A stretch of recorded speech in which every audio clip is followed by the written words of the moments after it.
जय गौ माता, जय गोपाल।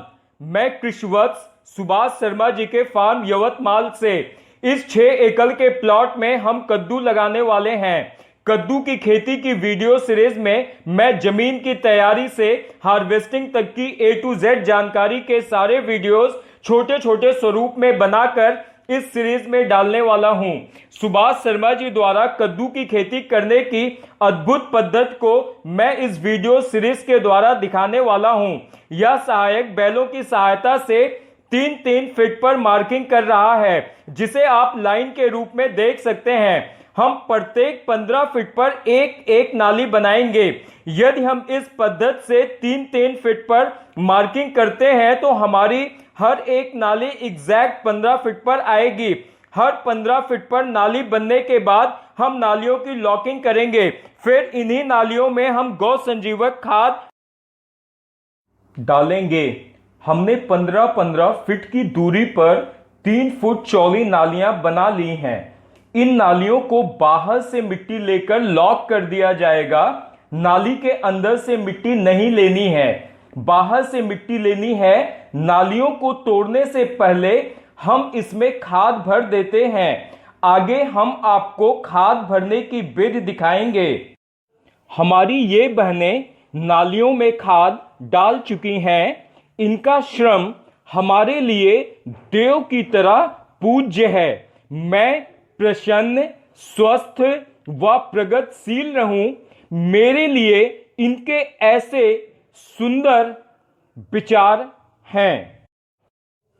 इन नालियों में बहनों ने खाद डाल दी है। यह व्यक्ति बखर से खाद को मिट्टी में मिला रहा है। हमने इस प्रकार से खाद के ढेर बना रखे थे।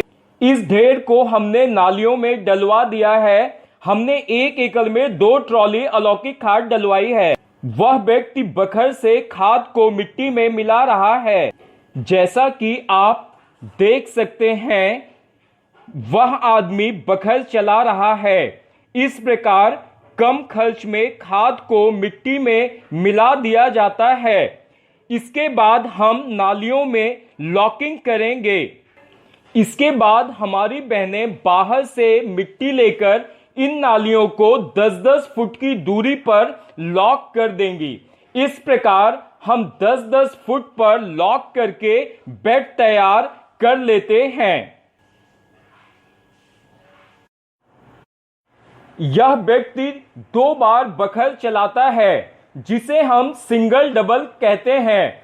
इस तरह खाद अच्छी तरह से मिट्टी में मिल जाती है। इस खाद को गुड़ के पानी की सहायता से 60 दिन में अच्छी तरह से कंपोस्ट किया गया है। बखर चलाने के बाद इस तरह से खाद मिली मिट्टी दिख रही है। बिना मिक्स हुई खाद इस प्रकार से दिखती है।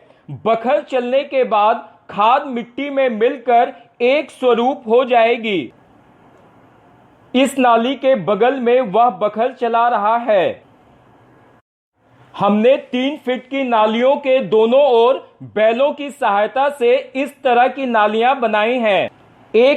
एक नाली यह है, दूसरी बगल में। इन नालियों की सहायता से बेड में पानी देने का काम किया। यह लॉकिंग है, 10-10 फुट पर लॉकिंग की है। बाहर से लाकर मिट्टी डाली है। इस तरह बेड तैयार हो गया है। इस नाली में पानी चलेगा।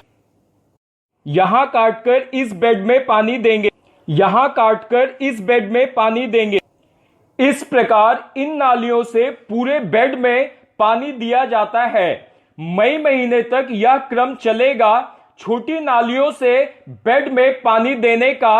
अब हम इस फसल पर अब तक हुए खर्चे का हिसाब जोड़ेंगे। 1 एकड़ में बैलों से नागर बखर के द्वारा बेड व नाली का खर्च 2500 रुपए आया। 2 ट्रॉली अलौकिक खाद डाली। 1 ट्रॉली अलौकिक खाद बनाने का खर्च 3000 रुपए है। 6000 रुपए वह खर्च हुआ। 1 एकड़ के बीज का खर्च ज्यादा नहीं है, सिर्फ 200 रुपए है। इस प्रकार बीज लगाने तक का टोटल खर्च 8,700 रुपए आया। बीज हमारे घर का है, फिर भी हिसाब के लिए जोड़ते हैं। बाजार में 5,000 रुपए किलो मिलता है। 1 एकड़ में 200 ग्राम बीज लगा, 1,000 रुपए बीज का जोड़ते हैं। इस प्रकार अब तक 1 एकड़ का बीज लगाने तक का खर्च 9,700 रुपए आया। इसके बाद हार्वेस्टिंग तक के आने वाले सारे खर्च का हिसाब हम बाद में जोड़ेंगे। 1 एकड़ में बीज लगाने की लागत ज्यादा नहीं है। बहनें एक एक बीज लगा रही हैं। एक बेड पर 5 बीज लगाते हैं। 5 बीज लगाने का अर्थ है कि बीज का अंतर 15 बाई 2 फुट का है। इस तरह 30 स्क्वायर फुट में एक बेल तैयार होगी। अर्थात इससे हम यह हिसाब लगा पाएंगे कि एक बेल को तैयार करने की लागत कितनी आई और हमें कितना उत्पादन मिला। 10 से 12 टन प्रति एकड़ कम से कम उत्पादन हमें मिलता है। इन बहनों ने गड्ढा खोदकर लॉकिंग की है और अब बीज लगा रही हैं। 3 एकड़ में बीज लगाने का काम आधे से 1 घंटे में पूरा हो जाएगा।